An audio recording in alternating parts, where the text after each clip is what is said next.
a random night in between doing odd art, I was searching through my big list of random games I had built up on itch.io, and one of them really caught my eye.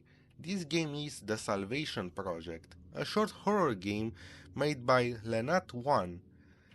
The thing that caught my eye was this Kermit looking fella and the quite interesting description. And after playing through it, I can say it's good. Great actually.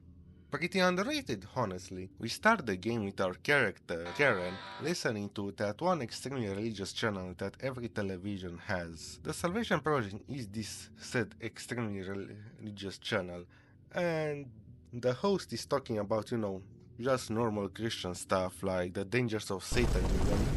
Like, how dare your children have such satanic symbols like Dungeons and Dragons or rock music? The game has a pretty simple cycle of you listening to the broadcast, then doing something to protect yourself from the scary demons.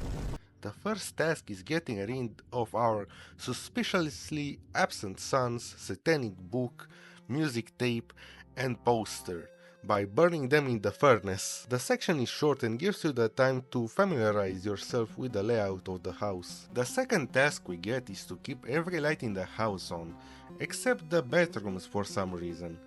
After we are done, the power goes out, so we have to make our way through the darkness towards the garage to restart the power. On our way, however, we see a demon! An actual demon! The demon disappears out of sight. You are also stuck in an extreme slow motion while looking at it. When we return to the living room, we find Seth, the mascot showrunner of the Salvation Project. One thing I really like about Seth is that it can remember what you choose at the beginning of the game. I see you've been watching my programs and following them. Even if you're afraid of the nuclear war, it's not imminent and does not rely on your participation. However, this problem does. The third task is a bit longer. We need to flip any upside down crosses, cover the mirror in our room, and get planks to barricade the windows. I decided to start with barricading the windows, and after I got the planks, hammer and nails, I left the garage only to see the demon again. I decided to leave the mirror for last, and after that was done, a knock is heard on the door. As we leave, we are attacked by the demon, but are thankfully unharmed. Seth pretends that everything is fine, and when we confront him about it, he shoots at us in this crazy moment. I see you have completed your mission. And most importantly, you are still alive.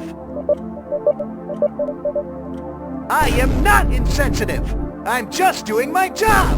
And my job is to keep you safe. Missus, you should not anger the one who gives you salvation. You look tired. You should go to sleep. Go to sleep.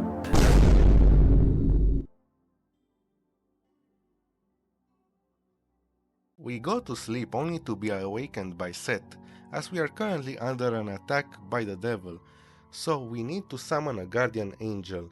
After getting the materials, we are tricked into drawing a pentagram, summoning the devil, Seth being essentially a demon as well that influenced us through the broadcast to quote-unquote let him in. As we are attacked by the devil, we wake up and this scene plays out.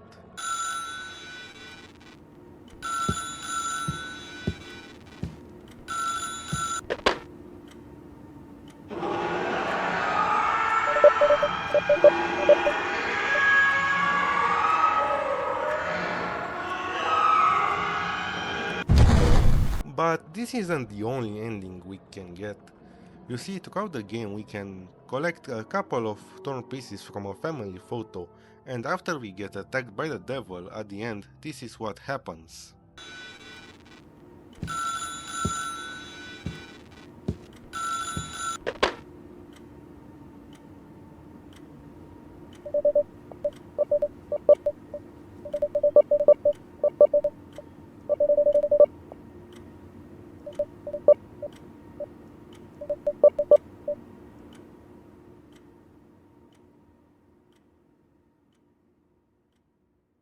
The true story from what I can gather is that we are essentially playing as a mother with schizophrenia, possibly going through a divorce, thus our house being rather empty.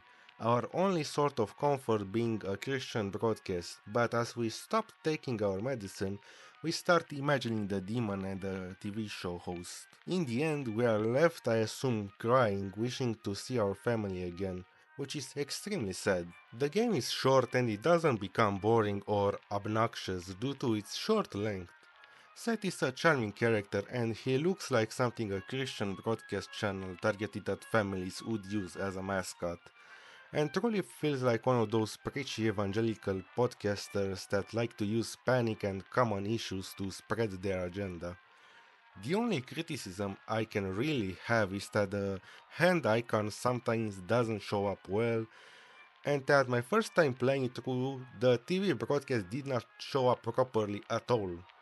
And this is more of a hot take, but the demon looks a bit rather generic. The weirdest thing about this game is that I can strangely relate to it, as I sadly do happen to know someone with schizophrenia who has become extremely obsessed with religion in order to cope, to the point of even playing a video game or watching anything besides Christian broadcasts is considered satanic to them, and you can't even walk around the house without hearing gospel music or the whole place being filled with the awful smell of tambourine. So yeah, this was a pretty fun game and I recommend checking it out. The link will be in the description. This being said, I was your friendly Satanist robot and I'm gonna go summon a demon girl.